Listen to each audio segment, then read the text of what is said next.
All All right. right. No, we said it at the same time. I can't wait. I just want to see if Chris D comes on. I want to see if We Chris haven't D gives. seen Christy. That's the I great want to see. He's got to give me. He's got to give me some shit for having Mark Zanato on from Locked On. Yeah, I'm just waiting. I'm just waiting for it. I'm just waiting for it. well, Christy has to know, that we're on Fridays, so he knows. Yeah, no, he knows. He knows. He knows. I'm just waiting for the comments to start. I That's want to the see it. great mystery is who is Chris D. Nobody Yeah, we'll never know. will never know. How are we ever going to find out who the hell Chris D is? Yeah, yeah, I know. It's amazing to me. It's absolutely amazing that we got into a brawl with Locked On because of Chris D and Jared. I did. Yeah, you were smart enough to keep your mouth shut and just nod your head and just let me go on a rant. Well, I don't know if I let you. I don't think there's any such thing as letting you do it. Well, I mean, you're going to do it. You're going to do it. Yeah. But you were smart enough to stay out of it and didn't offer your 2 cents into it. But I did find it was interesting finding out. How about this? I did talk to Mark afterwards. Oh, you did? What did he say? And he asked me about sponsorship. Okay. He said that UConn has no affiliation with them financially. I thought they were getting paid by UConn. Right. He asked if any of the sponsors that I have would be interested in sponsoring his show. And I was like, I don't think they could do 2 buys. Yeah, exactly. I said, you don't want to take your money away either. No, but I said I'll look into trying to get you some other ones. I didn't know. Doesn't Locked On have their own? That's a big network.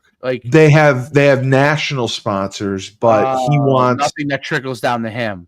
If he can get some local sponsors, he'll get a little more cash. Yeah, of course. It doesn't trickle down to him. That's which was I didn't know that. I had no idea. Yeah, that's usually the case. That's probably why, although he's not young, if you look. But I don't know how they get access to the players. What's that? Getting access to the players is what I was surprised at. Maybe because of their buying power as far as nationally, maybe they just say, hey, they just do a blanket reach out and say, hey, listen, our stuff goes out nationally, even though most of it probably is really probably very local in the sense. Yeah, it's very local. So, because I thought he had said that he asked Hurley questions at the press conference. Yeah, well, you could probably go to a press conference. I'm sure you can get a press conference. If you went to a game, so I'm pretty sure if you went to a game, unless you're on their banned list, which you could be, you might be. Phil might put me on the banned list. I don't know. But if you weren't on their banned list and they were like, "Hey, I'm from Husky Hoops. I do the show with me and Joe D'Ambrosia. Do a show. Blah blah blah blah. We wanted to come to the press conferences. Can we get a press pass? I'm sure. I would think you would get one. Okay. All right. Maybe I'll try that. The thing is for you, it's a hike, so you only probably can go to games. It's 3.5 hours. 3.5 hours. I'm sure if you wanted to go to a game and ask him questions, I'm sure you could. I do. I do want to. I would go to Gamble. I want to go to Gamble. The XL Center was a nightmare. I would like to go back. What did you like about it? It was way. I mean, I didn't come close to fitting in my seat. It was way too cramped. And I know they renovated Gamble, so maybe the seating's better. I'm not sure, but I'd love to see a game at Gamble again. Because I mean, I had the luxury of going to all the games, men's and women's, because my roommate was a men's player who was dating a women's player. So we went to both. Oh, did he get married to her or no? Yeah, they're married. Yeah. Oh. Yeah. Mike Woodward is his name. And he married Ashley Valley, whose sister, Morgan, is the assistant coach at UConn. Oh, I think that's right. You mentioned it, but the one that he married, they won like an AAU team or something, right? Or they were the Vermont Players of the Year. Yeah, they were both from Vermont. They were, yeah, they're from Vermont. They were Vermont State Players of the Year.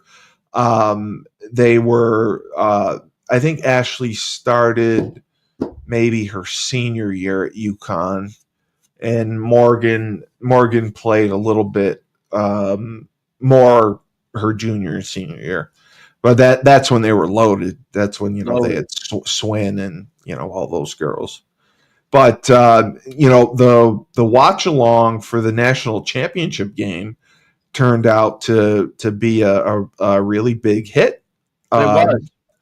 It did well. It did well on the radio. It did well for us. I was shocked that people watched for that long, and the game was so interesting because Frank left after the Ohio State last score and said, "Oh, this is over." I'm like, "You're leaving?" He's like, "I'm out." I'm like, and it's just Tyler and I. And you were putting your kid to bed. And then I remember you came back and you said, like 1,600 viewers here. What did you guys do? Did somebody say something or do something? Well, I feel like for some reason with the YouTube channel, it's the timing. You're right. It grows, but I think it continues to grow, or Twitter maybe, I don't know. Continues to grow in viewership the longer you stay on. Yes, it does. Yes. I'd almost like to do an experiment and just sit there and talk. Me and you just talk for 10 hours and see how many. Well, that's why I want to do a watch along for the one of the NFC the NFC or AFC championship game. Yeah. It's are they both Sunday or is one Saturday and one Sunday? I got to check. But I would do it because that's very successful. And again, if you want to support Stores Central and our collective, you can Venmo at Husky Talk. At Husky Talk is our Venmo. We will donate to Stores Central and screenshot it to you to prove that it is not going in our wallet. And we will my wallet. We will read a message that you would like us to read to the group until we have something better to offer. So that's that. But yeah, it was crazy because everyone was talking about the first drive. Right. Notre Dame, I thought, ran Riley Leonard way too much. And people were saying that drive kind of beat him up, and that's why he wasn't as good in the fourth quarter. And everyone was questioning the field goal call that Notre Dame made, that they should have gone for it on 4th and goal from the 9. Right. I thought the field goal was the right call. They missed the field goal, and they ended up stopping them anyway. They just got the ball back with less time. And the offense had a late score, and then Ohio State just ran it out from there. But I thought Ohio State was clearly the better team. Yeah, and that's what comes down to, obviously, the NIL money. Well, they have the most NIL period. When you have that in your war chest, you can't compete. I mean, that's going to be the issue. Even UConn, raising $1.5 million last year.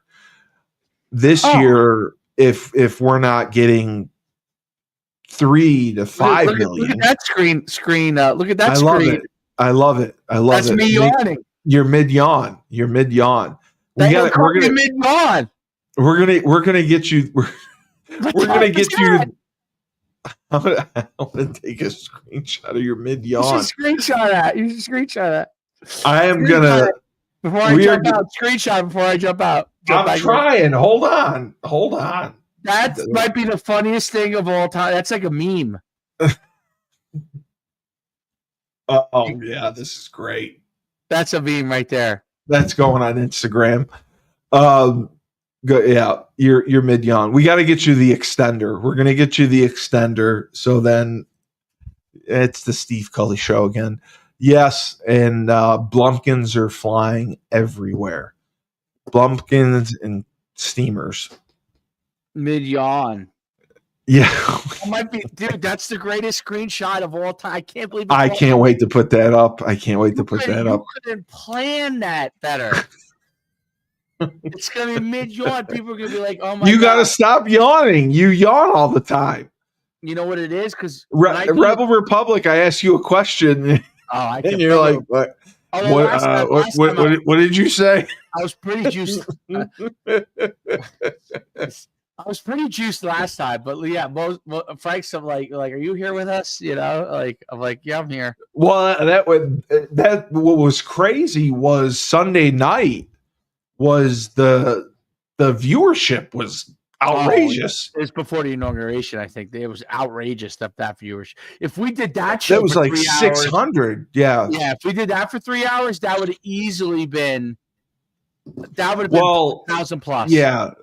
I told you my idol obviously is Turtle Boy, who you don't know. Turtle Boy is the blogger from Worcester who's hyper conservative. And his shows are 2 to 3 hours. And he does the Venmo where you Venmo him and he'll read your message off. His shows are 3 hours long. 2.5 to 3 hours long. Wow. And he'll make $1,000 a show. And he does them 3 nights a week. So it's tough to go about for 3 hours. Well, it's something you wouldn't know about, but it's a criminal case that's going on in Boston, in Canton. Oh, it's still going on. The Karen Reed case that I've been following. You know about it? I maybe it's you that mentioned it. Yes, I talk about it all the time because I love it. Because there's so much corruption in Canton with the police department that happened in the case. And the first trial ended in a mistrial, only it didn't. Apparently she's accused of killing her boyfriend who's a cop. Who was a cop. Yeah, running him over with a car. Now, Turtle Boy did an experiment and basically said it was impossible. They said that she backed her car into him going 60-something miles an hour and hit him. Turtle Boy went to the spot and backed up his car as fast as he could, and he couldn't get his car past 24 miles an hour. Wow. So that was really suspicious. And then they found pieces of her broken tail light. Now, when they did the initial search hours after the accident, they found nothing. They find this tail light weeks later, and it's the police chief and an investigator who's corrupt that found the tail light. So how can it be found weeks later? They found it like over a month, these pieces of tail light. So they think there was corruption behind that. And then the injuries to John O'Keefe, the cop who was murdered, it doesn't look like he was hit by a car. It looks like it looks like he was attacked by a dog and beat up in the house. He had a skull fracture and he had bite wounds on his arm. If you Google John O'Keefe injuries, you can see the pictures. So they're basically saying that the medical examiner said he died from hypothermia, but to have a skull fracture didn't align with him getting hit by a car. And the bite marks on his arm, they said it came from him holding a cocktail glass when he got hit. And the puncture wounds, they got an expert that studied dog wounds that said it was from a dog bite. So what does Turtle Boy think happened? That a dog killed him? Turtle Boy. So the whole case was based on John O'Keefe, whether he entered the house because they went to an after party at a house that night or not. Karen Reed dropped John O'Keefe off. Karen Reed didn't feel good. She didn't want to go to the party. She dropped him off, and she was waiting to hear from him that he got into the house okay. She never hears from him. Okay? She texts him. She waits 15 minutes, doesn't hear from him. She assumes that he got into the house okay and left. Witnesses that came after said that they never saw a body outside or anything. So Karen Reed doesn't hear from him all night. She doesn't sleep. She's worried. Around like 5 o'clock in the morning, she calls the person whose house that they were at and asks, where's Johnny? Where's Johnny? I can't find Johnny. So she goes, yeah, he never came here. We haven't seen him. So they pick her up and they're driving around. And when they get to the house, Karen Reed was the only one who spotted the body. And she went out and then she immediately started to give him CPR. She asked for blankets to warm him up. So, witnesses claim she made the statement, did I hit him? Could I have hit him with my car when she was leaving?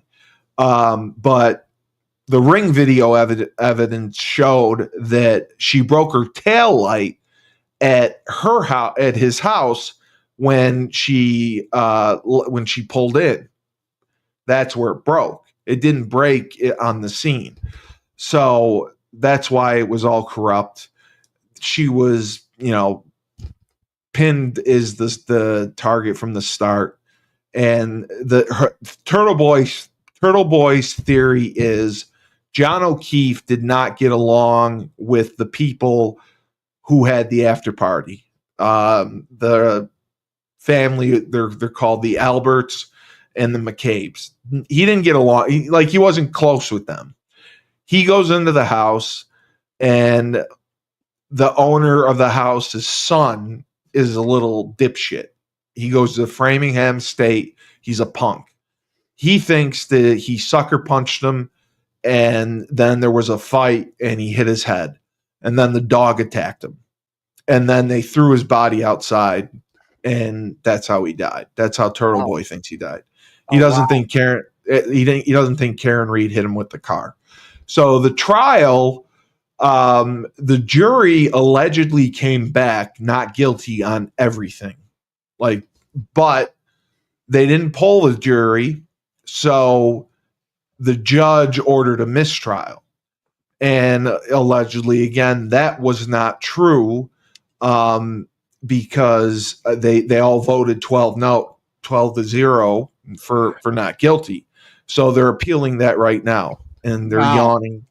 You're yawning again. Very interesting. It is. That's what caught me into it. And then his podcasts are about the case because he eventually got too involved. He got charged with 18 counts of felony witness intimidation because he went to every person who was in the house and he asked them, he told them why are you lying? Tell the truth. You're a cop killer. He would go with a blowhorn. And then he did a rolling rally where they drove around to every witness's house with about 50 people, and he got on his megaphone and he would start harassing them. Wow. He would start yelling, cop killer, you're a cop killer. You killed John O'Keefe. Where were you? And they ended up charging him with felony witness intimidation. He served 60 days in jail because of it, and they let him out. And he still has to go on trial for this when he could have settled, but he refuses to. So Karen Reed's second trial is in April. They have a new prosecutor, so it's going to be I don't think there's any way they can find her guilty. It's just a mess, but it's been so interesting to follow. Yeah. And Turtle Boy, typically that's what he writes about. But he makes all his money off his shows doing Venmo. He goes for 3 hours. He'll talk about different aspects of the case. He'll show testimony from the case, and he'll read messages from people. So that's why I thought it would work, which it just hasn't taken off yet, but it could. You never know.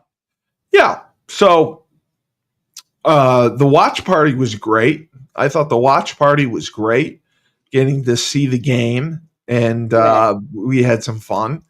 The food was good, and we're making a lot of progress. And UConn, I believe, is going to sign a couple more freshmen. Okay. And before the February signing date officially happens, they're going to bring in a couple more kids, which they need to fill holes, especially on defense. Losing Jaden McDonald and Jelani Stafford is going to be tough to replace. And I think they lost one coach, so they're hiring a coach as well. I wonder what they're going to do with the revenue sharing thing. Yeah,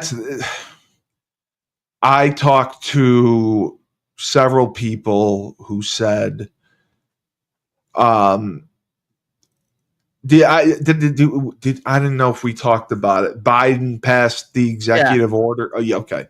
There's no way it's going to work. Joe D said yesterday it's going to kill college football. And Maria had said that the president's got a lot on his plate. She doesn't think he's going to start there. But there's no way to do it equitably, especially at UConn, because we don't have enough money. If we were Ohio State and had $20 million, sure, I guess you could do it. But the reality of it, life is not fair. You are guaranteed nothing. I think the House is they're saying that they're looking to overturn Title IX. What? Wow. Yeah. But Title IX altogether? Second term mean for Title IX. I don't think that would be good. That'd be there. I mean, Title IX is a necessity, but I understand that athletic, if in this era with, God, you're tired. I'm tired because when you do like for me, when I do one podcast and then I jump, like I drink coffee before I do a podcast. Yeah, so do I. And then I crash. I really need to have coffee. Oh, the caffeine. Yeah. Yeah, get coffee before I do the second one. But when I don't do it. Yeah, that's what I did. I had Bethany on before. Oh, you did? Yeah, you had Bethany. Before you. Yeah. Maybe you might get better sleep than me. I don't know. Like, maybe yeah, I might. You have better supplements than I do or something. Yes, I might. Maybe I could use I need to get zapped myself. Maybe that'll help. You want to get your brain zapped? You want to go do that? I can't wait to see the findings. I have my follow-up next week. I can't wait. They're still doing the findings on it? I did my 5th treatment yesterday. Yeah, that was my last treatment. So my follow-up is where they'll tell me the findings, and then they'll suggest if I need to come once a week or twice a week or whatever. I wonder if they think it's helping.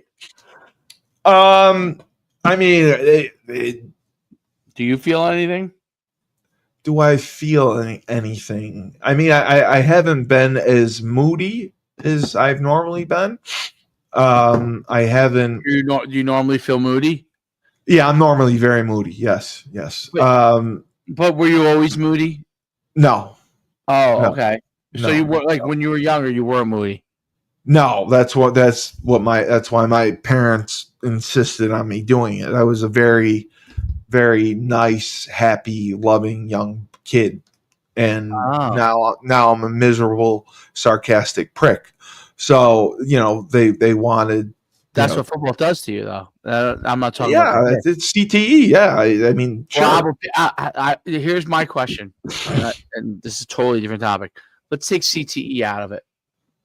Do you think, as a football player, the way that we were coached back in the day, that created PTSD? Well, yeah, I think that's what my therapist 100% believes that. My therapist 100% believes that I have PTSD, and she had wanted me to do hypnosis therapy Because I wonder. to see. I'm going to ask these are questions probably nobody ever asks. So, No, I and mean my therapist said that. do you ever, and this happens to me a lot actually. Do you ever have dreams where you're thrown back into the field? Absolutely. I've Or woken up in the middle of the night and thought I was late for a winter workout yes. and gotten dressed. Well, I never got dressed, but you felt that that's I got up and I thought I was late for a winter workout. This is 20 years later. I get up and I don't even look at the clock. I think I'm late. It's 3 a.m. I get dressed. I'm in my car. I'm ready to go. I turn it on. I see, wait a second. I'm in Worcester, Massachusetts. It's 3 a.m. I don't know if that's to. I had that happen. I don't think that's CTE. I think that's PTSD because I don't think I have. I don't think I have CTE. I think I never went down with a concussion. I can think of a couple of hits that probably nowadays would be considered. Yeah, undiagnosed. Yes. Yeah. But I didn't have too many problems with that overall. Other than I didn't either. I mean, they said that I had undiagnosed. I probably did too. Concussions. But I had probably four or five real more concussions. likely. Yeah. My guess is offensive lineman, you're probably more likely to have a lot more of those undiagnosed. Yes, that's what they said. I had probably 5 that I diagnosed, but undiagnosed. Yes. So my thought process, my question is because, and I want to ask these questions because I experience this a lot. Okay, I go to sleep. I'll be thrown back into a situation where I'm playing late for something. Like I've had that. You're supposed to get. Don't you remember this play? You're supposed to get the ball, or many different scenarios. Now they used to be more vivid they're not as vivid as they were when I was in my 30s. This is fact because I still remember these dreams. When I was in my 30s, I used to have these dreams. I would wake up almost like you, and you're what 42. So you're right. You're 40, 42. 9 years younger than me, right? Yeah. So, but I remember in my 30s, I would have these dreams, and I would wake up, and I'd be like, it was like I was playing again. Like, yeah, you're right there. Like I was it took me it would take me 5 minutes to be like to realize you're not where you are. Yeah. Yeah. Not that I would do anything. I would just be sitting in my bed like, holy shit, that wasn't real. That wasn't real. Like, like totally like, in a situation. I mean, obviously once you think about it, you realize obviously it wasn't real, but it's so vivid, right? Now, did you have those kind of dreams where it's so vivid? You've had those? Where you're like, I was there, like I'm there. Yeah, 100%. I had dreams that I've been in games and I couldn't find my helmet, or my cleats weren't tied, or I couldn't find them, or Or or your I will. alarm didn't go off. Your alarm Yeah, didn't go off. 100%. Yes, And you're sprinting 100%. down there, right? And see, I bet you if we had other football players on, I bet you almost all of them have these exact stories. Maybe not just, but it may not just be football. I wonder, I bet you it could be athletes in general from playing at a high level, okay, and having these expectation levels. Because when it starts to happen, I wonder if this happened to you. When you were coaching more, like when you were in season coaching, would you have more of those dreams? Oh, 100%. So did I. But they were more coaching dreams, Coaching related, yeah. yeah, Yes. you're just shifting from being the player to the coach. Correct. Yes. And you're like, Yep. you forgot your playbook or the play you want to, whatever it is, right? Yeah. My guy ran the wrong route, or my guy did that. Yeah, absolutely. I wonder if that is I wonder if all athletes have that, number one. Okay, I wonder if athletes, because I remember this is going to sound crazy, but I remember even in high school having dreams of me playing and stuff like that. But it wasn't until I got older that I had these dreams where I was worried about the fact that I was going to be late or the you know what I'm saying? Those kind of things. Like I used to have positive dreams about sports when I was younger. I don't know if you had those. Like you're making a play. Like I used to have dreams when I was in high school of me being like, if I had a game the next morning, next day, I would have dreams the night before or track me. But most of them would be positive. Most of them would be like me running for a touchdown, and they didn't shift to like a negative kind of aspect until I got older and was out of sports completely. And I wonder if that has to do with getting coached up and being at a high level where your expectations are really high. And that sticks in your brain. For sure. The military personnel have that, right? You're expected to do this. You're expected to do that. It's not just about CTE. CTE is, I think, a different thing, right? CTE is like memory loss, level of functionality, right? This is not about This is not about functionality. This is about PTSD, almost like you know how to cope with it. Something you can cope with. But it's like when you're sleeping and you're thrown back into it, it is so real. It's almost, because I talked to my wife who says she doesn't have any of these kind of dreams. Okay? No, and hasn't played sports since she was like in high school, right?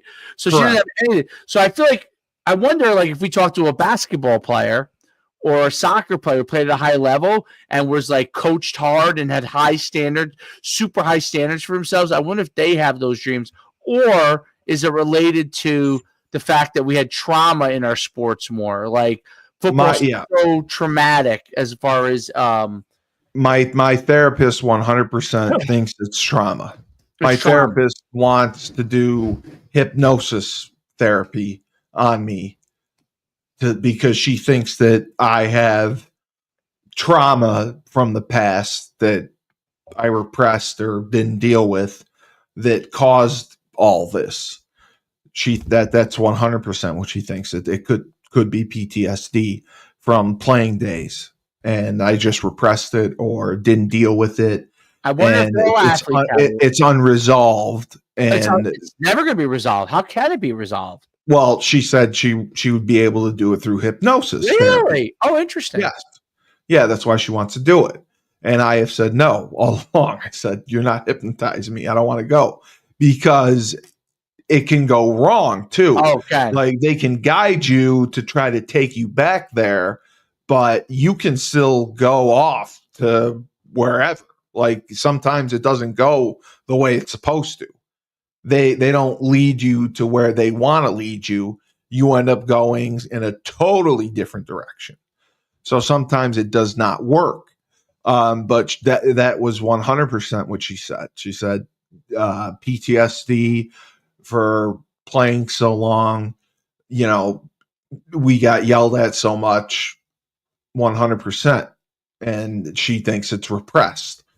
Because I said, like, I did nothing from childhood, high school, anything like that. The only time was probably college. And that's what she said. Right. So it'd be interesting to see. Yeah, 'cause Yeah. I feel like even though you were yelled at, I'm sure you were yelled at in high school. So was I. No, But I wasn't. it wasn't the My same. high It's school not that. coach. No. I think the expectation combined, I would say the pressure. You know what I'm saying? Like the pressure to Oh perform, yeah. the high level pressure to perform is like in high school. I'm guessing. I mean, I don't. I'm guessing even though the expectations to perform were high, it was really a lot of it was you because you were probably better than most of the players you played against. You know what I'm saying? Like you were probably a better lineman than 99% of the players you went against in high school, right? So Yeah, of course. so your expectations were more on from your expectations in high school, whereas college and pro becomes more of their expectations. As much you have expectations, but their expectations of what they want it's not that theirs exceeds yours, it's demanding you dig beyond even what you might even expect of yourself, right? And that I think is some level of trauma because as an athlete, like a high level athlete, most of your life you probably felt like, you know what, like yeah, you know what, coach expects me to be good, but my expectations are even above the coach because most of the kids on my team are hoping to just be good high school players, and that's the end of it, right? But when you go to college, everybody expects you to not just be really good, but to be the best all the time, right? And Of it's almost course. like Yeah. it's something that you can never meet. Like think about when you get your grades back and coach give you your grades, and you're like, what the fuck is this? This is my fucking grade. Yeah. Yeah. I remember like like I remember when I come back with and I love Coach Harris, but I remember my grade would be like, oh, you graded out like an 87. I'm like, what Oh, the bro, fuck is that? I never You saw piss that. me off. You know what I mean? I would be pissed, dude. I wish And I every got once an in a while, I get a 87. shitty grade, like a 70 something. I would be fucking Yeah. pissed. Yeah. I would be Yeah. pissed. You know what I mean? Like, wait a minute. Like, explain to me what, like, I want to go through, but they don't have time to go through. We were all in the 70s. Yeah. You didn't have to, and they didn't have time to go through every single one of your negatives, right? But you wanted to know, like, I always wanted to know, like, I never wanted to know. I wanted to move on. You wanted to move on. You're smarter than me. I wanted to know I why did. the fucking play was a negative. You know? Why you got a minus? Yeah, minus. I got a fucking minus. Yeah. No, I mean it was. I would physically get sick before going to position meeting because I knew I was going to get yelled at. I knew, yeah, and I knew that shit ran downhill, right? Because Norris Wilson was my line coach, right? And Norris would walk in every Sunday after the gate. We played Saturday. Every Sunday for the meeting, he'd walk in. He goes, "Well, guys, I'm about 20 pounds lighter today." And we go, "Why, coach?" "Well, because I just got my ass ripped." So that's when we knew it was not going to be a good meeting. Shit's going to roll right downhill. It rolls downhill because, the line doesn't play well. Edsall motherfucks him. So now he's got to motherfuck us. And their jobs are dependent on the performance of 18 to 21-year-old kids. Right. That's what it comes down to. That's right. That their livelihoods are dependent on how you perform. And I think crazy. That's part of the PTSD. And if you look at the military, I guess part of their PTSD is not just everything's demanding, right? Like the demands on them and but the expectations that you can't fuck up. You know what I mean? Like, that's different. If you fuck up, you're dead. You're dead, right? In their case, they're dead, right? Which has to be even worse than in our case. It would be you fuck up. You like my whole thing is like, I don't want to go back to the bench. You know what I mean? Yeah, you're not playing, right? Like that's the I remember the worst things was the year I was redshirted and the year I was hurt. You were miserable. I just stood there, and fucking didn't do, during games. Like absolutely it was miserable. Those two, and the whole thing you're always thinking about is like, I got to play well. Now you want to play well because you want the team to win. That's obviously always, you love the guys, you want to win. But the other reason you want to play well is the last place you want to be is over on the bench. Like there was to me, Exactly. like I fucking hated the fucking bench. It was the fucking worst place ever. So it was I like, hate it too. oh, I hated it when you were like if you were in a doghouse and and you thought you might lose time or something. It was the worst. Well, And the lineman was tough because they don't rotate. At right, least the other they positions did would rotate. rotate. Everyone would play. They'd rotate Yeah, guys in. that's O true. line doesn't rotate. That's So true. that like the backup offensive lineman was the worst position to play because you had no shot of getting in the game. You can't Yep. play on special teams. You can't do anything. That's So true. That's a great point. yeah, I mean that's what sucked about it. Whereas if you're a backup More linebacker, pressure packed. yeah, you're a backup linebacker, you're a backup safety, you're a You backup played, corner. yes. They'll Yep. rotate you in. You'll get a series. Well, Some go 2 obviously, for my 1, junior some year- go 3 for 1. My first year that I moved, when Holtz moved me, when I came back from the injury and I moved me to linebacker from fullback, I was the fourth, not the 3 guys started. I was the 4th linebacker out of camp. Right. Which means I still played probably half the snaps, because I was the rotation guy. So I rotated when anybody needed a rest. And then I was in special packages because I was a faster linebacker. So Yeah, you went on 3rd down, you said. yeah, I was 3rd down guy. And so I played about half the snaps, and I was playing obviously every special team. Yeah. So but I think you're right. Like that's or even then obviously when I was a starter, that was never an issue. But it was as an offensive lineman, dude, if you're a starter and you're one fuck up away from being a backup where you never go in, that's horrible. Well, my friend we called the other night, Ed. Yeah. We called on the phone. Yeah. Ed, we called it the Clam Chowder Club. Ed was in the Clam Chowder Club. He was a backup offensive tackle. There would have to be 4 guys to go down before they'd ever put him in a game. So he called it the Clam Chowder Club because he got to travel.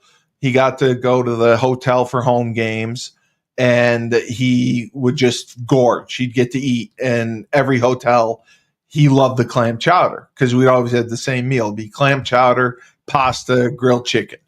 And he called it Clam Chowder Club, and he loved being in it. And one time, it was the funniest thing ever.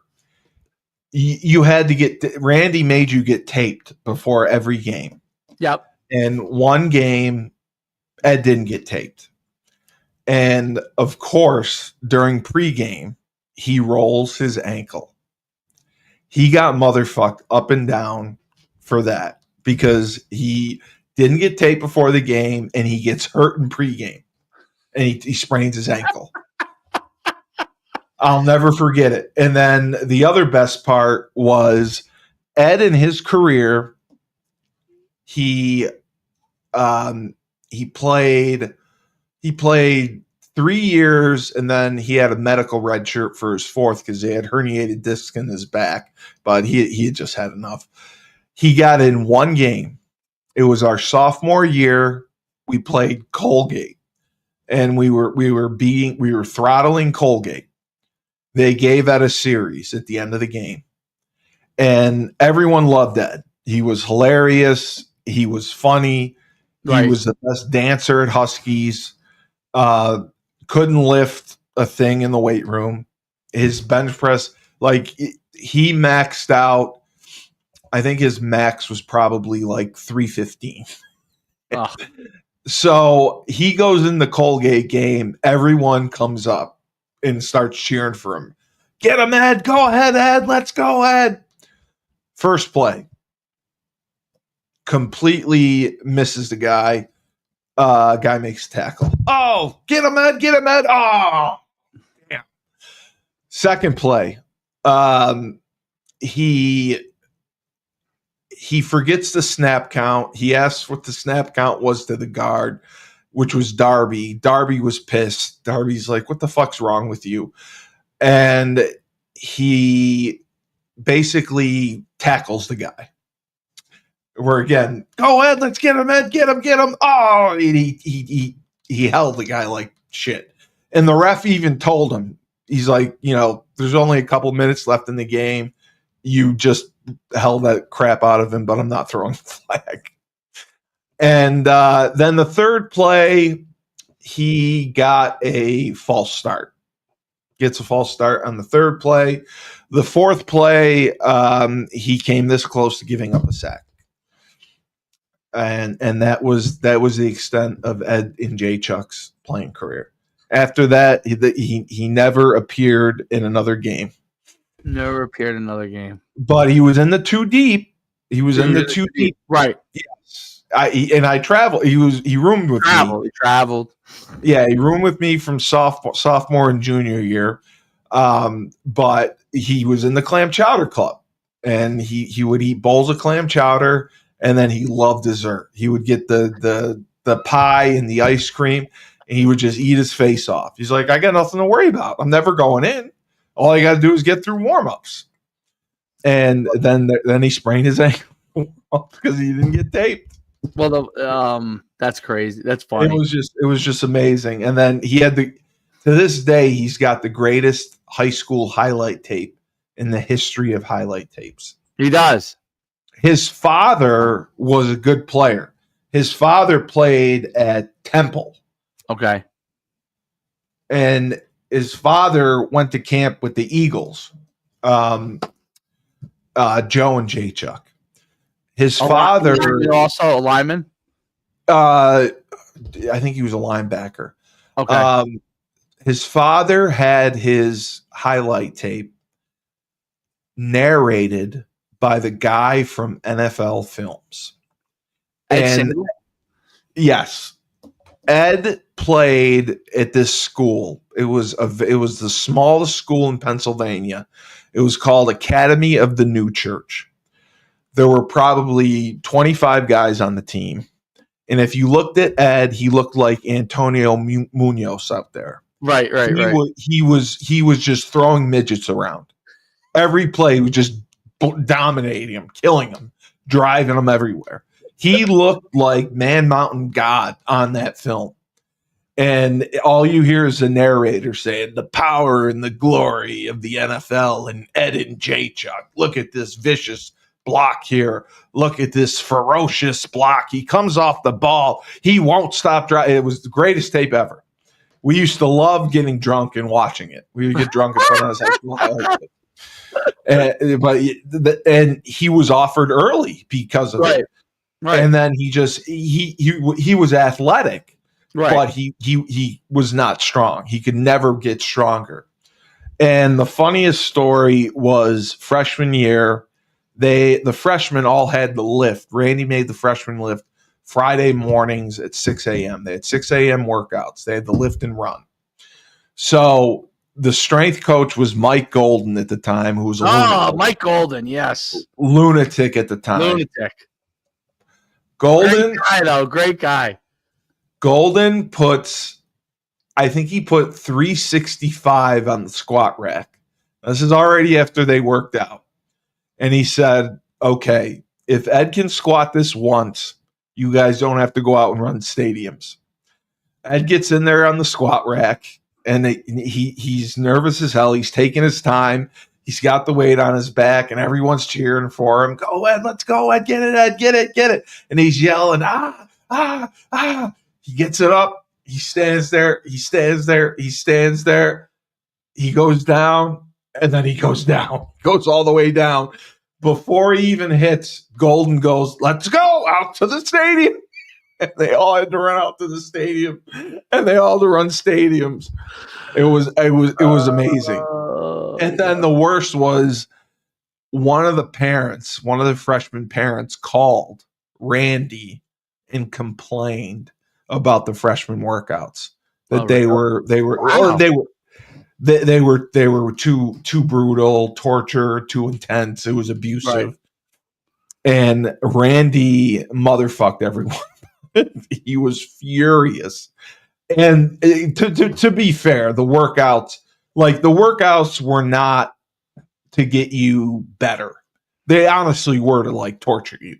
Yeah. They honestly just were. They made your life gone. That world is gone now. You'd all be in jail. Yeah. Yeah. So one of the parents called and complained, and the workout then became 10 times harder. So I was thankful that I didn't have to do it, because I played a little bit as a freshman. Had I been part of those 6 a.m. workouts, I don't think I would have made it. I don't think it would have lasted. No chance in hell.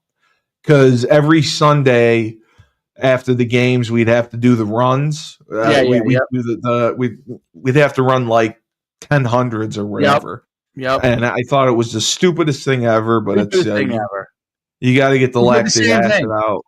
Yeah. So I thought of these stupid strength and conditioning, because there's a guy you should listen to that I have on my prospect podcast a lot, and his name is Tony Holler from Chicago. Yeah. He's from Chicago area, and he was a football and a basketball coach, but he's really a track guy, and he now helps all these places. Like, when TCU had his big speed thing, Tony Holler is one of the guys. So we've had Tony on twice. And Tony talks about all these things. He talks about what it was like when we were young. He's a little older than me. He's like 60, I think. But he's like, what we did back then was wrong. That did not help you get better. You're playing 70 plays, and then the next day you got to run 1200s. That's just stupid. And it had to be under a certain amount of time. You got to recover. Recover. Yeah, like linemen, I think we had 18 seconds to run the 100. You're sprinting right after your game. And then we had to get back in like 30 seconds or 20 seconds. So stupid. So I was always awful at that. I would get screamed at. I would dread it. And my Saturday nights, I was worried. You're worried about it, right? Yeah. Oh my God. I was petrified of it. Cause I knew I wasn't going to make it. And then finally Jerry Martin lightened up and we started doing pool workouts, which was much better. And that helped. But when we started, boy, it was vicious. It was absolutely vicious. And you couldn't get away. You couldn't do that today. Now you would have liked the TJ era. TJ era was different. So Holtz instituted the same thing that Edsall did. We would run sprints after the day after the game, and I always thought it was designed so we didn't go out and party as hard. It probably was. You know what I mean? Like I was a track guy, so I never had a problem. I would run it in the time, no problem. But I remember it being in the back of my head when I was partying. I'm like, hey, I'm not drinking. I'm not going to the wall. You know what I'm saying? Like, I'm not going to the wall tonight, because if I go to the wall, I got to wake up and run 10 hundreds over the hell it was the next day, and I won't make it. Well, did you guys have, I heard you guys had the brutal conditioning tests, which were the gassers. The 40-40? Tyler could tell you. Yeah. So I can tell you what. Well, so we're talking about the Sunday conditioning that we used to have to do. Oh my! Wait, in season or out of season? In season. Wasn't it miserable? Tyler, here's the backdrop. So first we were talking about, and I'm curious your thoughts on this, because there's no doubt. Tyler would be good to ask. Yeah, I'll ask him these questions. So this is how it all started, and then we got on to like some of the lunatic things that they would do. But Steve was talking about, like Steve goes and gets like Zap they're trying to figure out, TMS treatment for CTE. But I said to him, I said, I feel like I don't feel like I have CTE, but I feel like I have PTSD, like from like high, the high expectations coaches had of you.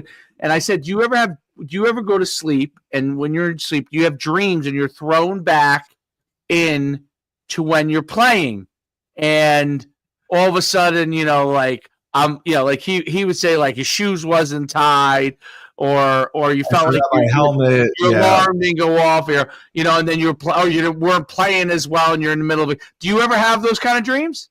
The one I would have is it was actually one of the things you just said.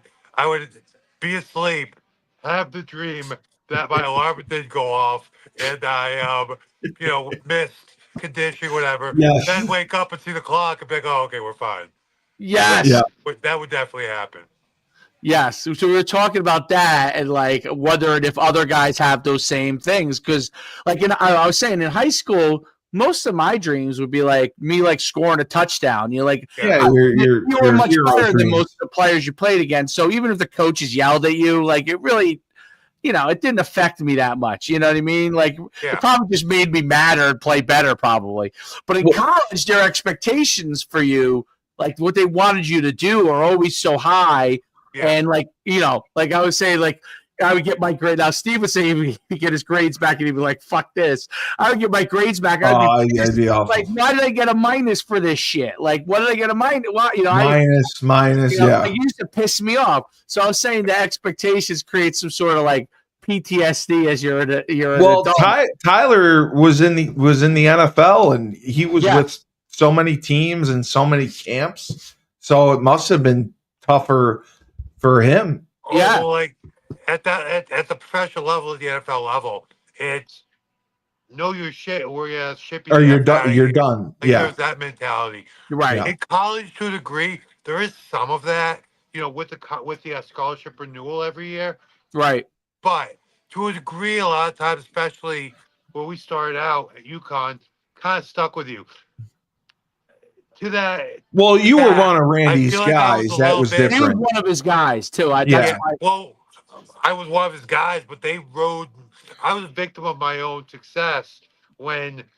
Well, first of all, Edsall would ride me like a rented mule. Like, ever good enough. Like he didn't like I us. have a game where I'd have like 3 sacks and 5 TFLs, and he'd be like, it'd be like. Defensive game ball, Tyler King, wish he'd playing this all the time. I'd be like, Coach, I have like 10 sacks of the year. What the hell? It's funny because that's how he was. You get the passive aggressive comments. Well, it's true though, because when Tom Jackson was a head coach, I was like one of Tom Jackson's guys. And then when Skip came in, that's why I ended up moving to linebacker. I was no longer one of his guys. That's why I said move me to defense where I got to start. But we moved me to defense. I was like, okay, I'm going to have a chance to play again. But I was starting at fullback as like a redshirt freshman.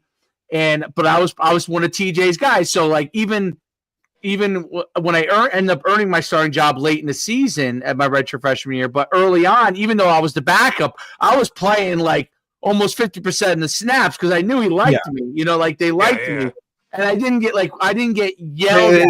They took it easy. They didn't yell at me. They were more like, "All right, like they knew I was going to be good." Then when Skip when it flipped, it was Skip, and he was like, changed. "You fucking suck." And so I was like, just move me to defense, and Vernon Hargraves first had me. Yes. And Vernon Hargraves hated me, but then I was good. So like he realized, oh wow, he's good. Like he thought I was a lazy running back. You know what I mean? And now I'm over here as a lot, and he realized, oh wow, he's good. Like he'll, I'll work hard and end up starting there.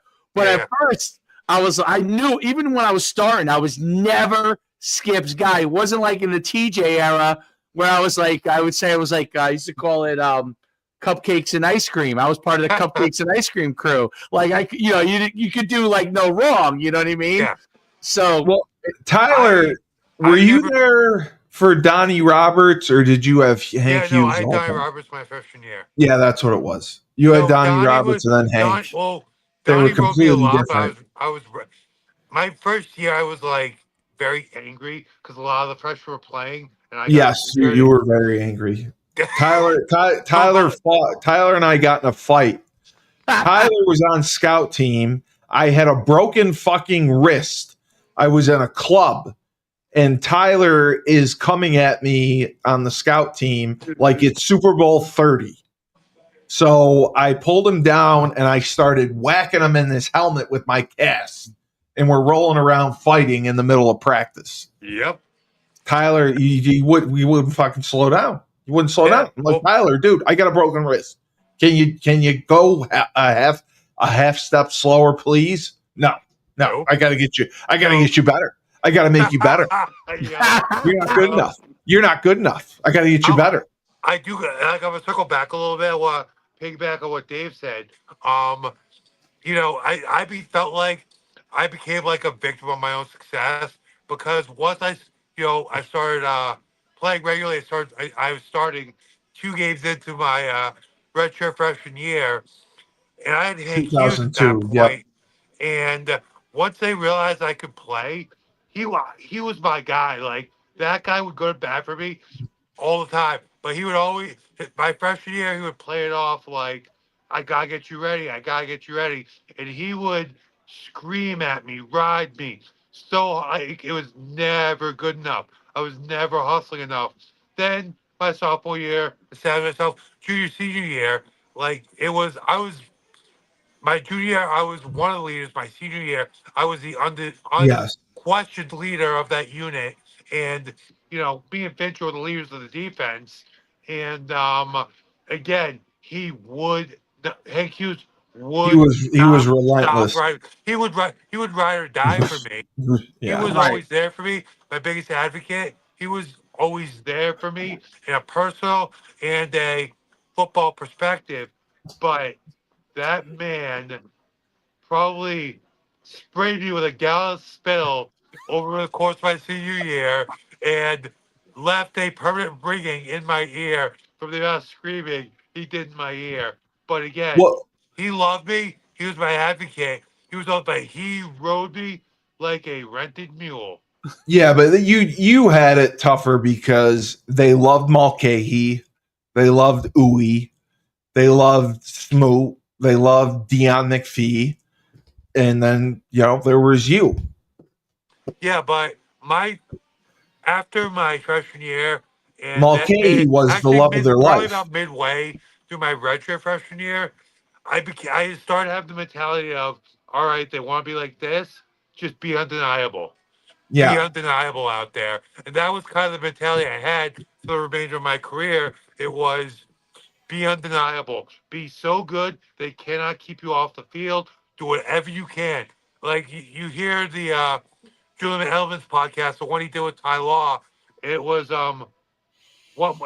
was talking about the Patriots. One of the sayings they had around the building is, "What more can you do? What can you do correct. today?"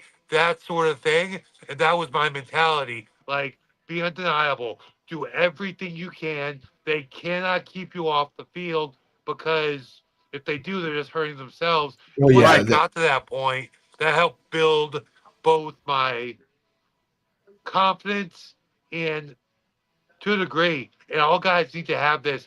I tried not to have a lot of ego, but to be you got to the have some real star swagger. out there, you have Yes, to have a bit of an ego. you got to Not, have swagger. not Yes, even, I'll take that back. Not even ego. Had to have that swagger. swagger. You Like got even to have before swagger. people said swagger, I had to have that swagger every time I stepped onto the field, be it practice or a game. Well, his group was much more talented than my group. Like the drop off from the starter to the backup was horrible in my group. Tyler's group, I mean, they had 10 guys who could play. I mean, they had a good rotation. They had guys that could play everywhere. I know you're I talking about like mean, Deion McPhee, forgetting about guys like Sean Main could Sean play. Main, like Mulcahy, McPhee, Applebaum, Matt Applebaum was great. Yep. even I Matt mean, Jackson was pretty good. Matt Jackson filled in. Yeah, I mean Yeah, that's the thing. You could be replaced very easily. I had that it where yeah. they had to reluctantly play me because they didn't have anyone better. I'll listen. I'll be serious here. I felt like they really kind of undervalued you, Steve. Like I think that's a fair statement. You always you played well, and I It's think okay. I think it was my sophomore year. You moved to guard. You started all year at guard, right? Correct. Then you were. I wasn't a very good guard. I was a You better were pretty tackle. decent guard. We finished 6-6 that year, brother. Like, No, that you was weren't a my bad guard. senior year. Senior year, I was 6-6. I was a tackle. I Okay. got moved back to tackle. I Would you play- struggled. I struggled Wait, at right guard. tackle? Yeah. I struggled. I struggled inside at guard, but like I said, the drop off in talent level was atrocious with us on the offensive line. If you had to play our second string offensive line, we had like Mike Kodish, Brendan Borowski, like Okay. those Don't throw guys shade at were my man awful. Kodish. Listen, don't throw shade at my man Kodish. I'm not throwing shade. He ended up being okay. He ended up being okay. The guy that really surprised me in that group was Grant Preston because he actually. Oh, I thought Grant was awful, but yeah, Listen. Grant couldn't lift the For thing in me, the weight room. listen, during practice, in my mind, when Grant was in, it was like, I'm going to smash him. It's a rest rep. But my senior year, he started and he did very well. He developed. He got much better. Leandre Dupree got much better and played. He was a load, dude. He was good. Billy Irwin, I have no idea how he played. It was a 4-year starter. If you looked at him, you never would have guessed it. Markowski, 4-year starter. Krug, Markowski, 4-year starter. Marco and Krug were the two strongest dudes. I was stronger than both of them. No, you were not stronger than either. My bench press was stronger than Marco. The Krug or Marco? No, it wasn't. 100% it was. Dude, I've seen Marco like bench 410, dude. Like I repped 410 when we tested. Did you really? Yes. That's fucking good. Yes. No, he didn't. I did. My senior year, I had the highest bench press on the team. Yeah. And I had the lowest squat. I refused to squat because I didn't want to hurt my back. I hated squatting. Squatting. Steve, that's really cute and all, but I was number 1 pound strength conditioning. I'm sure you were on the team my senior year. I'm sure you were. I couldn't clean for shit, and I couldn't squat for shit. Dude, I could bench press. Did Randy used to give out those?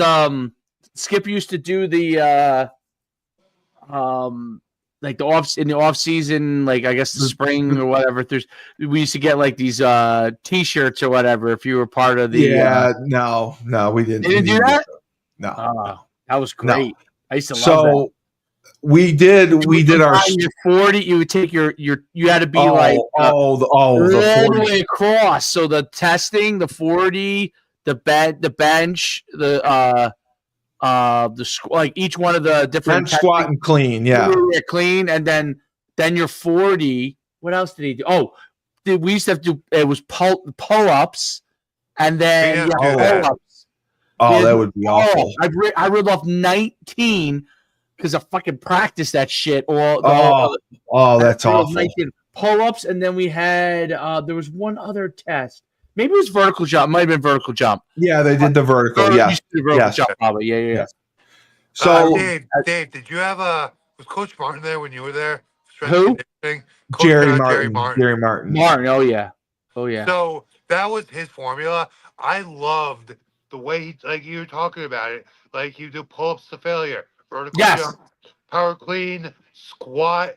He was basic. Yes. I think there was some sort of shuttle. Oh, the shuttle run too. That shuttle run was brutal. That was brutal.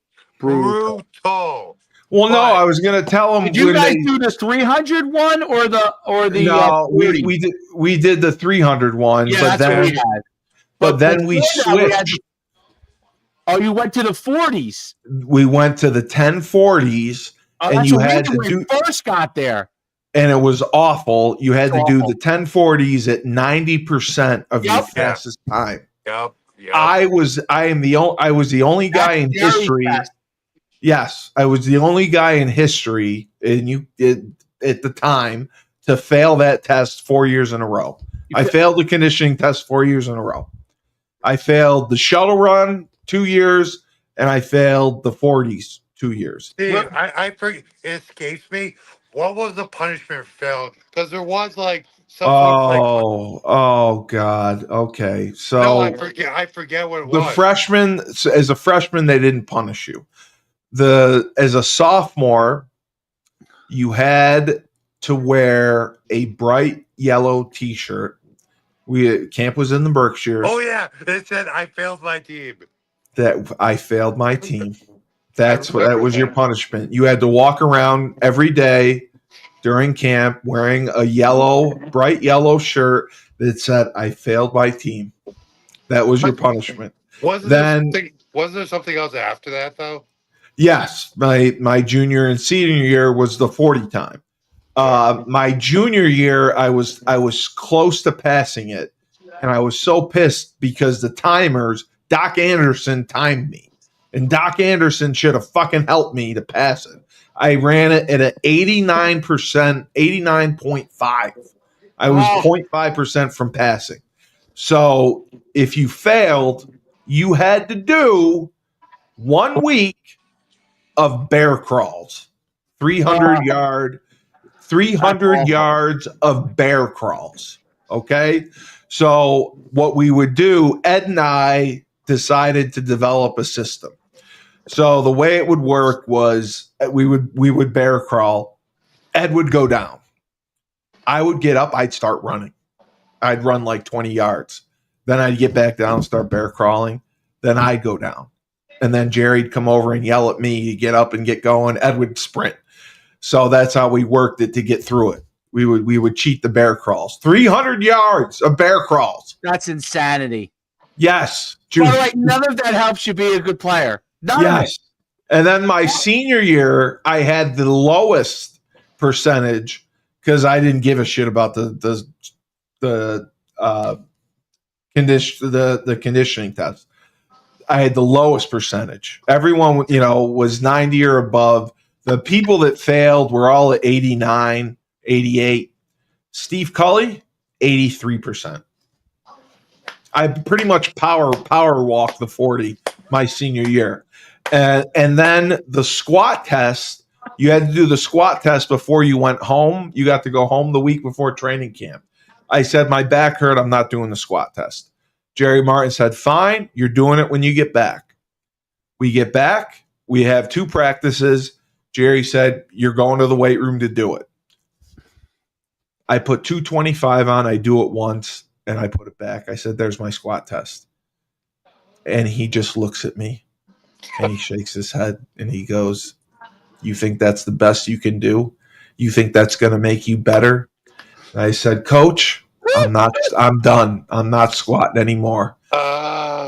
So then the next day, we ran conditioning after practice. We ran gassers, okay? Everyone fucking was going down. Everyone went down, getting hurt. Pulled hamstrings, cramps, whatever. I made every one of my times. And then I'm looking at Fincher and Mo Lloyd, Razul Wallace, all these guys who couldn't run them all, who ended up cramping or, pulling something. I walked to Jerry Martin. I said, what do you think of your fucking conditioning test now? I'm still standing. And his response was, yeah. Did you run every one of them as hard as you could? I said, you know what? It doesn't matter. I made my times. That's great. That's what I did. I realized that 40-yard test doesn't have any indication on how good awful. you are.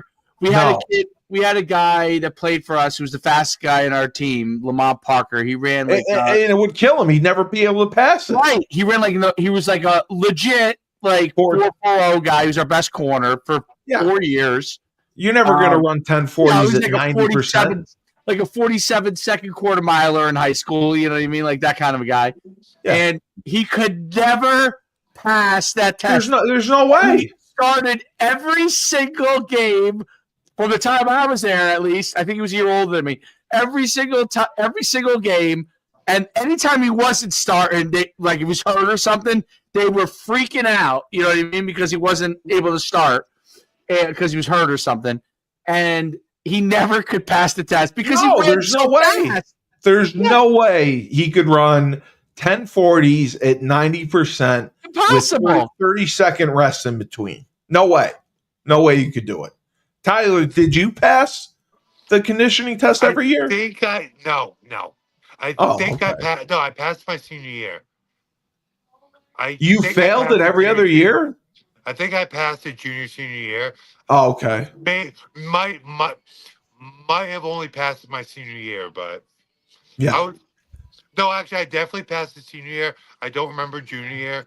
Like I said, senior year I was tip top Magoo. Yes. Shape, so didn't really matter. Like again, like Dave said, the only correlation I could see is if you're out there for a long drive. That's the only correlation I could really see.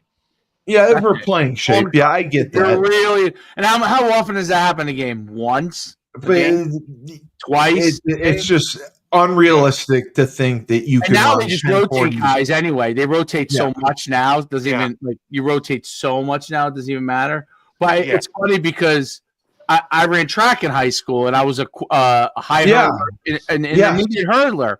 So, which is very hard. When I came into we only had it the first 2 years. Holtz did the 300 test. So the first 2 years we did the 40. Well, the 300 test was even easier for me because I was a 400-meter hurdler, so I knew I was going to pass that. But the 40 test I was really worried about because I was like a 4.6 guy, and they wanted you to run it as fast as you could. But one of the other running backs, the running backs were so they were smart. Well, the running backs were smart. They were always they ran it slower. Their best time slower. Yes. I figured that out after.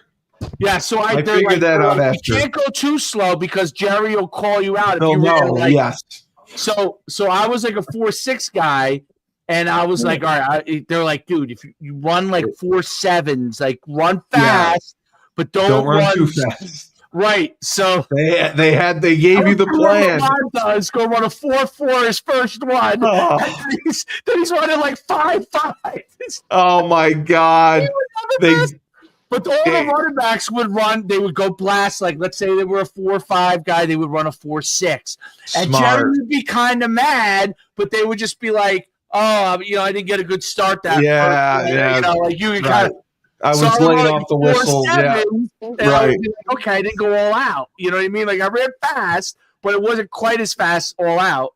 And so I could pass it. They told me. As soon as I came in, the running backs were good like that because so many of the tailbacks, and this, they're lazy on other stuff. You know what I mean? They're like, the running backs are always catered to. So even though I was a fullback and we weren't like catered to like the tailbacks were, you were with their group. So they would just tell you, they were like, dude, like they smarten you up. Don't run your fastest 40 on the first one. Like be a 10th slower and you'll be fine. They smartened you up. Oh, they told me right away. After. You ran a 4.6. Listen to them. Whatever they told me. You ran a 4.6. Yeah, you ran a 4.6. Yeah. You ran a 4.6. Yep. 4.6 what? 4.64. All right. That's acceptable because you still weren't faster than me. What's that? That's acceptable because you still weren't faster than me. Tyler was. I went. So when I worked out for the Scout, I worked out for the Giants and Jets. Did not get picked up. And the Edmonton Eskimos wanted me to come in the camp. Yeah, and then the arenas, and I said no. I'm done. I'm retired. So I worked out for the Giants and Jets. They brought me down to the bubble there, which is now like they brought me down there to work out and like knocked off 2 birds with 1 stone. And I went 4.58 in the 40, something like that, 4.58, which was great. It was by far the best I had run at that size. But when we were in college, I could never get down. Well, that blue turf was not the best place to run. I got the 4.64. My senior year, I ran 4.64 to our pro day thing or whatever. Yeah. Like you remember in spring ball, you had the pro day. Yes. And I ran 4.64, which was the fastest linebacker. It was because of that blue field. That blue track was awful. That's why. I don't know. Where did you go? I love that blue track because you did. My junior year, I ran a 4.55 on it. 4.58. 4.55. You ran a 4.58. I thought it was a 4.5. Whatever. He ran a 4.58. 255, 260. Yeah, 265. That's fast. 265. Now my junior year, I think I was junior year I was 255. Senior year I was 267. Yeah. He had a long stride. He looked like a caveman when he ran. Oh well, he's tall. Yeah. If he got out good, it was at lights out, dude, because he's tall. Yeah. Yeah. The It was your start, right? If you got a good start, it was lights out. Exactly. And then hit my stride and just be cranking it. Yeah.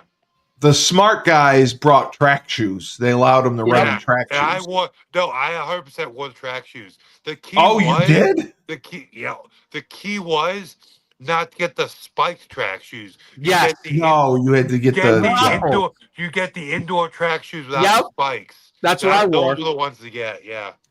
That's what I wore. That's what I wore my pro day, the pro day times. Yeah, that blue field was. I didn't like that blue field. I thought it was a nightmare. Tyler, but you got to practice in the Burton facility. No, I didn't. No, that opened. The that's right. It was built after I finished. That's right. 06. Unfortunately.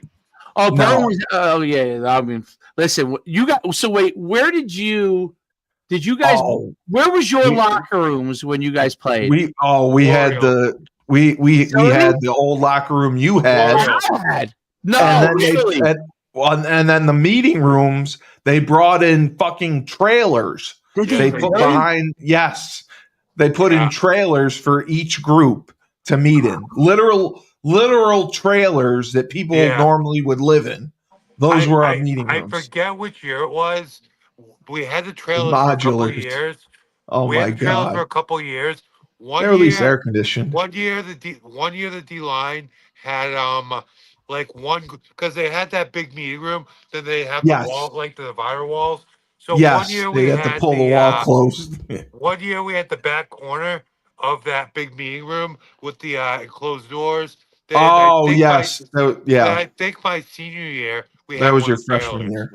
Was your weight room the weight room at the back of the facilities? No, they changed it after my freshman year. That's where it was? That was the weight room. Okay. Then they changed it. That became the training room.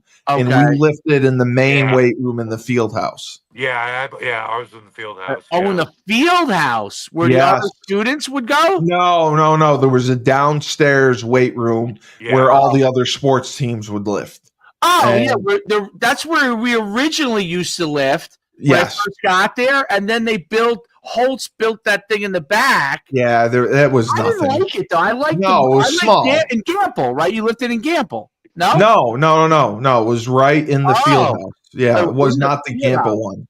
It was in the field house. It was by the blue turf. We used to lift originally in Gamble, where the basketball. Yeah, I heard that. Yeah, that was actually pretty good. Yeah, but then they moved us back. I guess they didn't want the football players in there anymore. They didn't. No, because Calhoun hated everyone. Jerry made it the training room where the weight room used to be. Okay. And then we lifted down in the field house. That new house they had built at the time, right? The problem was every sports team lifted there. We had during the season, we had the worst times. Like we had lifted, I had lifted 6 a.m. That was my time. And then during the season, you had awful times. They tried to build it around your class schedule, but some guys would end up lifting at night. Some guys would be in the morning. You couldn't get like a really good time to lift. And some guys would have to rush the class right after or get permission to leave early. It was just logistically, it was a shit show. So that's why the Burton facility was so great. Huge. Yeah. Because they could lift there, they could practice there, they had their training room there, they had their dining hall there, and they had their study hall there. Yeah. Everything, it was a one-stop shop. And they have a nice little shrine to myself when you walk in. So, it's a great building. Yeah, Tyler's Awards right there. Defensive MVP of the Motor City Bowl. Nice big picture, scares away some of the moms, but hey.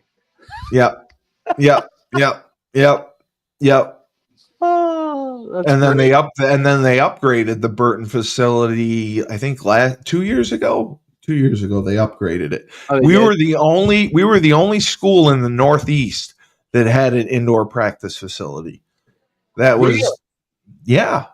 That's why I told you I wanted to do the podcast thing on Randy Edsall transitioning to 1A because he got the stadium built and he got the indoor facility built within 5 years as a first-time head coach at 40 years old. The He would, one thing I will give Randy is he was a and I very still good. can't believe you haven't talked to him in 20 years. The one thing I will give him is he was very good politically. PR. Yeah, he was. PR politically, he was He knew good. where his bread was buttered. Yeah. Yeah. That was the whole thing. He was so close with Lou Perkins that, like, I thought at some point he was going to get fired in the 2001 season after our quarterback Ryan Tracy left in the middle of the night. Karan Henry was awful. Orlovsky was awful. We lost to Eastern Washington, which was 1AA. Came all the way over here and killed us. We thought he was, and then we lost to Buffalo and Eastern Michigan, I think. And then I thought we won 2 games. I think it was. We beat Rutgers. We beat Rutgers, and maybe it was Eastern Michigan we beat. Yeah, I think I'm it was not sure because we won 2 games in a row. So Yeah. I think it was Rutgers and Eastern Michigan. Yeah. I thought he was going to get fired that year, but Lou Perkins believed in him from the start. And once Lou left in 2005, Hathaway did not get along with Hathaway. That was the main issue. Hathaway was just corporate. He was a corporate guy. Yeah. So Randy didn't get what he wanted. They raised the academic standards. He couldn't get his recruits. And that was really the main reason he ended up leaving, because he kept getting, and he admitted it when I interviewed him on the podcast. He was almost going to go to Syracuse in 2006, I think. That was the one time he considered like seriously leaving, and he kept constantly getting pay raises and extensions. And they kept him there. And he was like at one time, I believe, the highest paid coach at UConn. He made more than Calhoun. He made more than Gino. Oh, wow. Yeah. And then Maryland came in and like doubled or tripled his salary. He was like getting $4 million a year, I think. $4 or $5 million a year at Maryland. I got to check, but that's. But I mean, I thought was the money. He always wanted to be the head coach of Maryland. Yeah, he said it was his dream job, and the way he explained it on the podcast. That's your dream job. You need to dream bigger. Bro. I know. No. The way he explained it on the podcast was where he lived in Glen Rock, PA. Maryland wasn't that far, and he always liked Maryland, and that was the job he wanted. Like I would have thought Penn State, maybe. I don't know. And the Syracuse job, they really wanted him, and he probably would have been a fit there. But I still think he should be coaching. It's disappointing how he went out, and I wish that he had tried. How old is he now? Steve. He did. He did it to himself. Number one. He did not do it to himself. Yes, he was lied. He was lied to. The way he left. Oh, the way he left was. I agree. He admits that. He admitted the way he left was wrong. Number two, he lost touch with the athletes. And here's the thing: when we were playing, he had the juice, and he did. He didn't want to admit it, but he had the horses. That team, especially my senior year, he had the horses. Myself, he always did. Orlovsky, Karan, Williams, Terry Cawley, Cornell Brockingham. Is that his name? Brockington, yes. And then Andre Dixon, Jordan Todman, yes. Anderson, yes. Horses, and he had the juice. When he came back, the players did not buy in. He couldn't reach younger players. And at that point, the program did not have the horses. Well, he only had 3 years. Okay. That's tough to build a program. He was lied to by Benedict. He's not either for this new era. There's no way. No, I don't think so either. Like, But who would have been built for this era? The guy who brought me into UConn, Tom TJ, Jackson. yeah. Oh God. He could sell ice to an Eskimo, and if he didn't want to stay, he'd be like, he was lied to about his budget, and that was a big deal. He was lied to about the coaching budget. I dislike it, Steve. He was lied to about the budget that he was going to have for his staff. I dislike it. I know, but like, if you're going to judge him on those 3 years, 2017, 2018, 2019, how did your father like him, Tyler? They didn't get along because Tyler. Your father played what? Have I told the story about the fourth down? His dad would coach him during games, and Randy didn't like it. Well, I figured your father played in the NFL. You know. No. Have I told you guys the Eastern Michigan fourth down story yet? No. I thought I told this on the air, but I'll tell it again. So we're playing Eastern Michigan, and third short, we stop them, so they go for it on fourth down. So they went to a big set. They brought in a backup offensive lineman to play tight end, and I line up in the 6-eye on him. So hand on the ground, and I'm ready to go, and he starts going, "Ooh, there's my sweet booty." And I go, "What?" He's like, "You're going to be mine. This is going to be my sweet booty." I'm like, "All right." Ball snapped. I blow him up. 5 yards deep in the backfield. Blow up the play. Tackle for loss. Turnover on downs. I'm losing it. The guy's like right there. I turn. I get right up to him. I said, "You see what happens? You see what happens?" And I'm jogging off the field. Crowd's going nuts. Edsall makes the point to run over to me and yell at me, "You want to get a personal foul?" All this bullshit. And then my dad just lost it. Whole stadium could hear him laughing like, "What the F are you doing, Randy? He just blew up that play. He's playing a great game. What the hell are you doing?" So that was kind of the whole thing in a nutshell, where the whole week leading up to that, Edsall been saying, "I need our defense to have a nastier attitude, nastier mindset." He did. Yes. And I have this guy talking shit to me, and I like blew him up 5 yards, like a 300-pounder too. Blew him up like 5 yards deep in the backfield, and I just, let him know, "Don't F with me." And I get chewed out the sideline after I just made the play. Go F yourself, bro. He didn't like Tyler's dad because Tyler's dad attitude. I like that. That's the attitude that you need to be a no, I know. player. You can't allow it. Why did he like my dad? Because your dad would coach you during the games. He would coach you during the games, and that's the same reason he didn't like Orlovsky's dad. Because Orlovsky's dad would be on the fence, and after series, Orlovsky would go talk to his dad before going back and talking to Ambrose. That's a little, and that pissed him off. But I don't really remember my dad coach. He didn't coach me during games, but he would talk to you. He would be by the fence.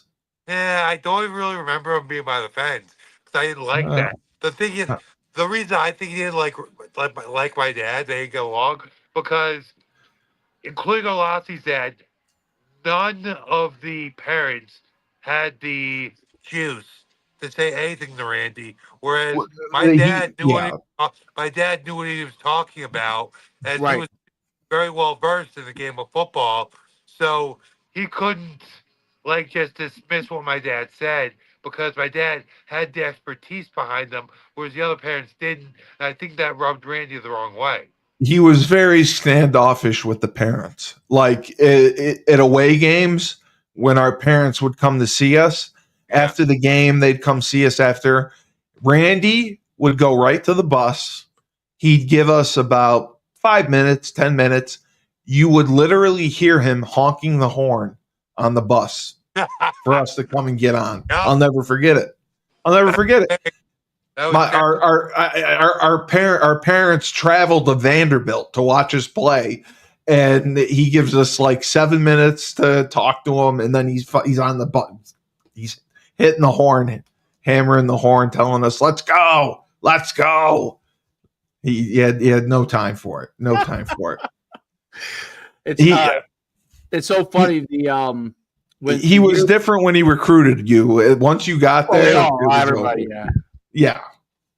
Well, remember I told you the year I had to sit out, I had a back injury, which was my third year. So I sat out, and I was supposed to never be able to play again because I had herniated disc. Exactly. And so back then, now you're obviously everyone knows you can come back. But back then, nobody really understood it. They didn't know how to fix it, right? They didn't know how to fix it, right? So I went to the Hartford doctor. He was like, "Oh, you can't play anymore." Skip's like, "Oh, you're not gonna be able to ever play again." So they let me go back and run track, and I lost all this weight to go run track. And then all of a sudden, I started to feel better. So I come back, and I go to this doctor in New York who had did Dennis Bird. Oh yeah, we had the worst. We had the worst orthopedic doctor. So we went to my father. Because we were from New Jersey, and my father's from New York City originally, and he coached. My father still coaches to this day, by the way. Tyler, he's 84 years old, coaches track still. But he's an animal. He coaches in high school still at 84 years old. So he goes and he takes me to New York City to this doctor. And his doctor goes, "Hey, what's the problem?" He's like, He looked at the MRI and he said, "Get a new MRI." So we got a new MRI. He said, "It looks like the herniation." He's like, "You got to be careful." Obviously, because you've already had it, but there's no reason why you can't play. We go back, and the UConn was it bulging or was it actually herniated? No, it was actually herniated. It was herniated. Okay.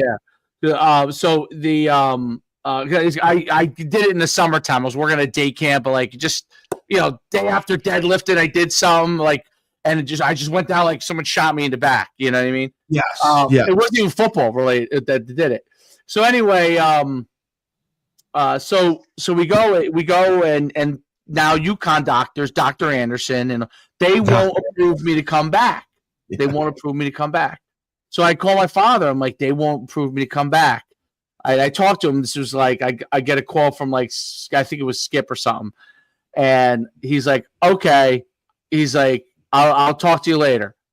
I tell you, I get dressed, I go down, I eat breakfast, we go to class, right? 8 a.m. class. I'm walking to class. It's like, I don't know, 8:39.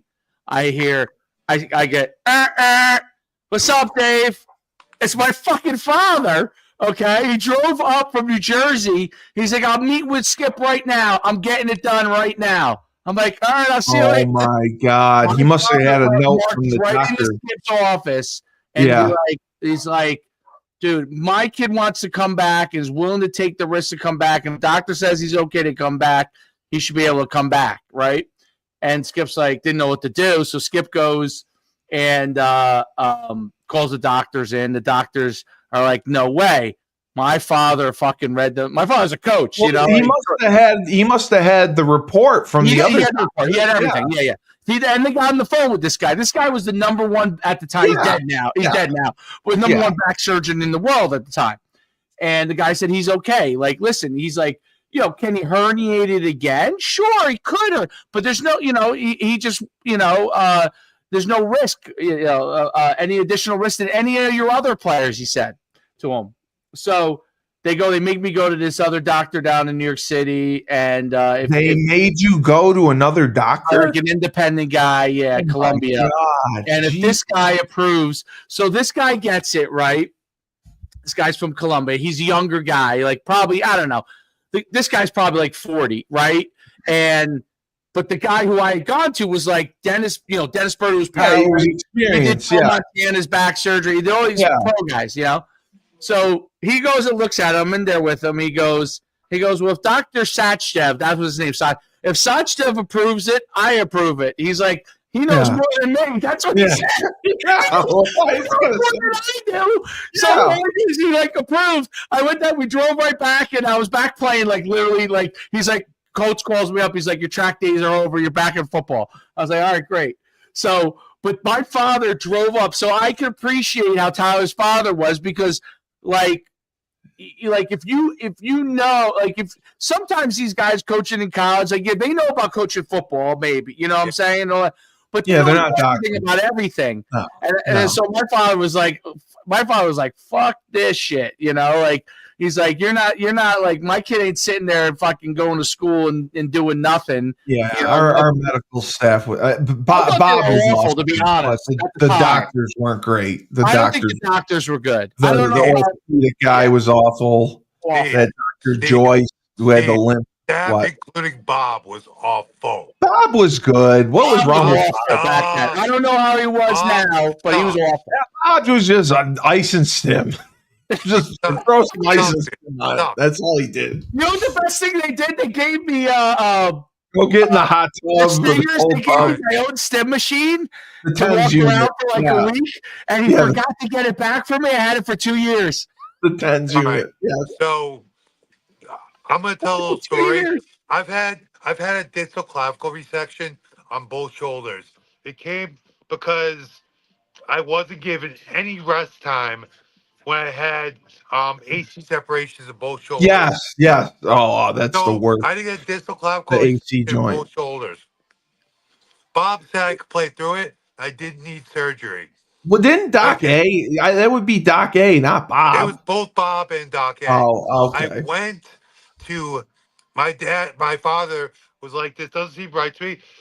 He said the turning point was we were at my grandparents' house in Seekonk, Mass, and we were doing post hole digging. I couldn't lift these. He said something's definitely wrong. I'm thinking to Bert Zarins. Bert Zarins was the Patriots team physician for years, and he also consulted with Ron O'Neill, who was a Patriots team trainer. Both of them said, you need this procedure. You definitely have something wrong, and it won't correct itself. I got one done one offseason, the next offseason I got them both done. I've never, ever had issues with my shoulder ever again. And that's funny because exact opposite with Uwe. Uwe hurt his shoulder, right in. Yeah. Did the surgery, got it all done. It's just crazy how they would treat you depending on whether if they liked you or not. Exactly. No, it really was. It wasn't even always like if you were. It wasn't even like if you were a great player or not. It was like if they liked you. No, that goes back to what my attitude became. Be undeniable. Because no matter how much they did not like me, or they had to play you. They could not keep me off the field. Yep. That's how I was too. Yep. If you did the job, it didn't matter. Well, yeah. I mean, going into my senior year, Grant Preston was starting at right tackle. And they moved Nick Graby to right guard. Nick Graby was a defensive lineman who was awful. They moved him, and they thought he was going to be the answer. Well, he was a train wreck. So I went out there the first week of spring practice, and I was just an asshole. I just said, my hero was Hulk Hogan, and Hulk Hogan was a bad guy at the time. It was Hollywood Hogan. I said, I'm going to be Hollywood Hogan. I'm going to just throw people around and just be a dick. And I was a dick for the first week. And then after the first scrimmage, I kicked the shit out of everyone. And then Grant got moved inside to guard. And then I got back to starting at tackle. And Randy pretended like, oh, you did great. You worked hard. You listened to me finally. Like, yeah. Yeah, you told me to transfer. Yeah, I listened. All right. I will piggyback on that. I had a very similar thing where I channeled the wrestler, except it wasn't Hollywood Hulk Hogan. I channeled big sexy Kevin Nash. And just having that, I'm this good. Yeah. Keep me off the field. Beat me. Yeah. That really helped make me the player I was. It's wow. It's and power bombing Steve all over the field. Yeah. Yeah, Tyler and I getting into wars in practice. Yep. I would much rather Uwe was the more talented pass rusher. Tyler was the tougher, higher motor, wouldn't take a playoff guy. I would much rather go against Uwe.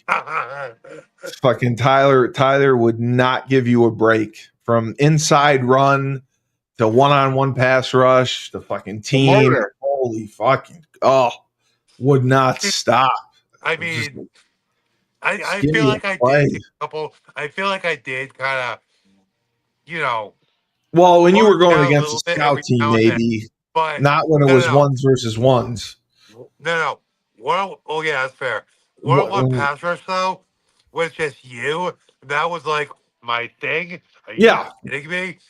You never, ever, ever motor down doing one-on-one pass rush. no, Ever. not during one-on-ones. No. I mean, anytime ones versus ones. Whether we did it during inside run or short yardage goal line, red zone, whatever. It was you did not take a play off. It was All right, just it guys, was. 2 minute warning for me. I got a client in Yeah, about. we'll lock we'll shut it down. Tyler's got a big his fighter is having his first pro fight tomorrow. Oh wow! Ozzy Martin, Ozzzy Ozzy Toro Martin, for motherfucker. Cage Titans. So we have to wish him luck, wish him well. Tyler is excited, but he's more nervous about his fighters. What is the weigh-in tonight? He already weighed in. He already weighed in, so He he's weighed in good. at 171 pounds. I'll give you a little something. Just Ron. Just so you know, well, whatever. I know you Just told me say about Ozzy weighed a lot more last Saturday, and he's gonna rehydrate. He's gonna walk in that cage well above well. the 170-pound limit. Well, you said Ron had to cut from 205. That's a big cut. So that's gonna. What was he? Was he 171 or 170? I haven't seen. Oh, I haven't okay. seen that yet. I just got the inside scoop from Ozzy's father, and I talked to Ozzy briefly on text. All right. Well, for another stellar episode of Husky Huddle, Tyler King, all he does train, teach class, beat ass, and then he goes and pounds it. Big fight tomorrow. Ozzy Martin, Cage Titans. You can stream it and use the code Ozzy and Sports.com. CageTitansports.com. No, the streaming service is Spectation.com. Spectation.com. You promo code, is it just Ozzy? I believe so. Yeah, just Ozzy, so he gets credit for it. Actually, it might be Ozzy Martin. Put in Ozzy Martin. Either Ozzy or RZ Martin. Yeah, Ozzy Martin, you get a discount or whatever, and he gets credit. And the coach, David Schumann. I am Steve Cully, the best podcast host in the universe. This has been Husky Huddle. Remember, when life gives you lemons, don't make lemonade. Take 2 oranges and throw them right back at life.